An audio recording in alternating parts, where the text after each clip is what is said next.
Nemôžeš milovať jedného človeka. Keď si myslíš, že miluješ jednu osobu, nie je to láska. To, čo nazývaš láskou, je vzťah. Máte radi niekoho a potom vás začne hnevať. A láska je...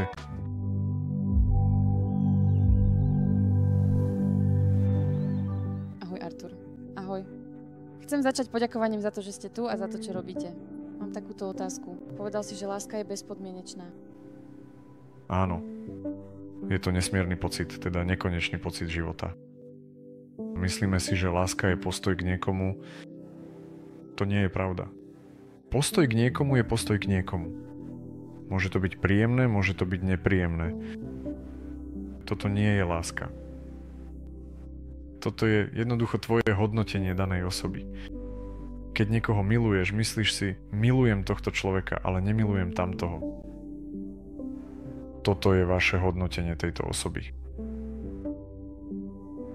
A láska je tvoj stav. A zahŕňa to... No ako by ste cítili lásku k prírode, k ľuďom, k udalostiam, ku všetkému, k sebe samému? Je to len stav bytia. Napríklad bdelosť, keď sa zobudíte. Veď sa neprebúdzaš len pre milovaného človeka, prebúdzaš sa pre všetkých. To znamená, keď sa zobudíš, zobudí sa všetko. Celý svet sa prebudí naraz. Áno, však. To znamená, nemôžeš sa prebudiť len pre svoj byt alebo pre svoju pohovku. Prebudila si sa, ale pre všetko ostatné nie. To sa nestáva. Láska je presne takýto všeobjímajúci pocit. Keď miluješ, miluješ všetko. To znamená, všetko je v láske. Nie je možné milovať len jedného človeka. To je absurdné. To je ako keby sa zobudila tvoja ruka, povedzme. Ty si sa nezobudila, ale ruka sa zobudila a išla niekam cestovať. Vliezla do chladničky. Ale ústa sa nezobudili a ruka tam buchla nejakým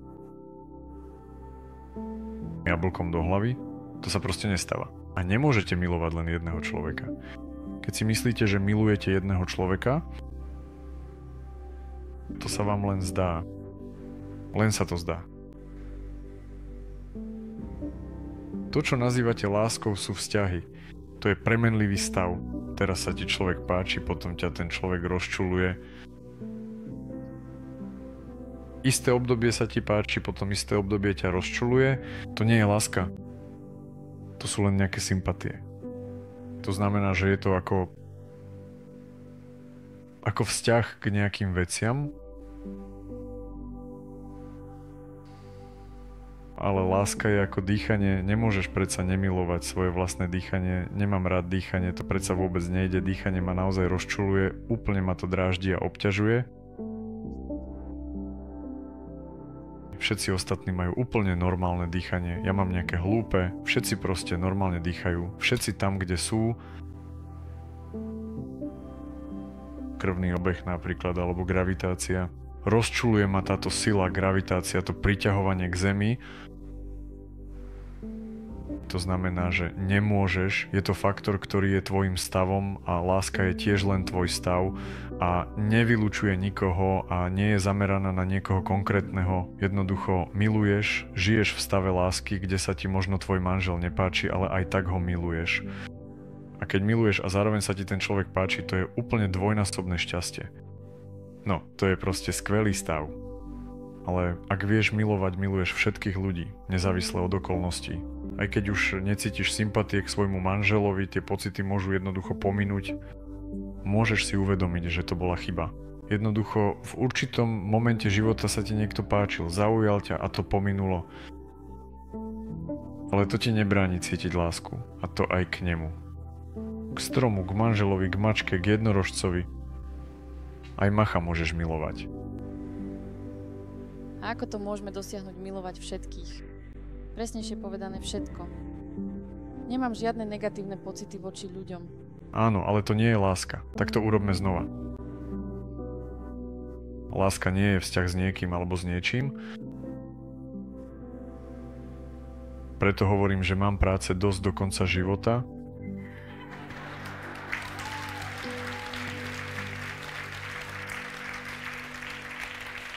Aj keď to poviem 5 krát, počujete ma len s ťažkosťami. To nie je vzťah, chápeš? To vôbec nie je vzťah, to je stav. A dýchaš bez ohľadu na to, s kým si práve na blízku.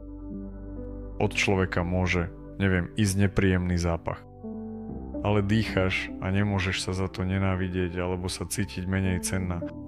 No, je nepríjemné dýchať vedľa tejto osoby. Na druhej strane, tak nejako...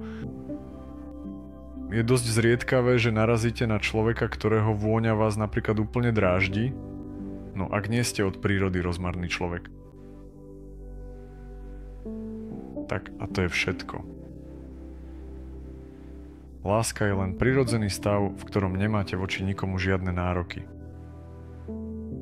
A iná vec je, že v tomto stave môžeš k niekomu cítiť sympatie. Toto je úplne super.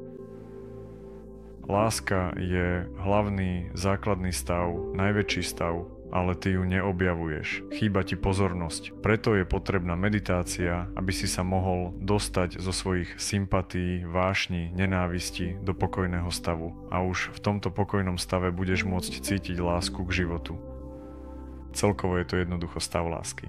Kráčaš a všetko sa ti páči, so všetkým si spokojný, všetko ti prináša také príjemné potešenie, život vo všetkom. A potom, ak sa pozriete napríklad na svojho manžela, môže vám povedať, byť neatraktívny alebo atraktívny nie je známe ako. Neatraktívne, no stále s ním môžeš bývať, aj keby ťa spojili deti alebo niečo podobné, stále s ním môžeš bývať. Ak nemáte nič spoločné, môžete mu to pokojne povedať. A nejako ty a ja žijeme spolu. Dlho som o teba nemal záujem. Nebudeš mať žiadne, flirtovanie. Proste to povieš tak, ako to je. V stave lásky môžete byť iba úprimní. Ak aspoň jeden človek vie milovať, ten druhý lásku cíti jednoznačne. Ak aspoň jeden z dvoch ľudí miluje, aj ten druhý žije v láske. Mimochodom, toto som chcel tiež upresniť. Tak tuto máte. Chápem, ďakujem veľmi pekne.